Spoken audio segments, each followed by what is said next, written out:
తప్పుడు అడుగుతాడు ఏకాదశి అధ్యాయంలో, 8 మందితో కాపురం చేస్తున్నావా, ఎలా చేస్తున్నావు అన్నాడు. నేను చేయడం ఏంటి, వాళ్ళే చేస్తున్నారు అన్నాడు ఆయన.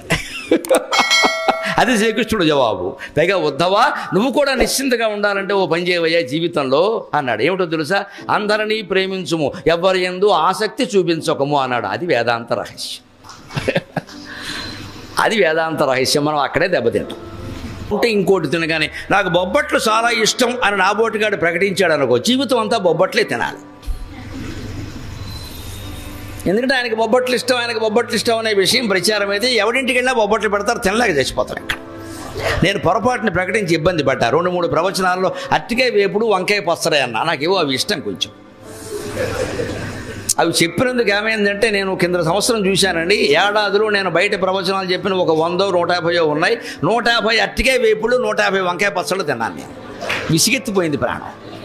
పైగా నాకు అవి ఇష్టం కావడం వల్ల ఇంటికి వెళ్ళాక ఆవిడ కూడా అవే పెట్టింది. ఇది నువ్వు ఇవే పెడితే నేను బతకాల వద్దా అన్నాను. మరి మీరు ఎందుకు చెప్పారండి అవి?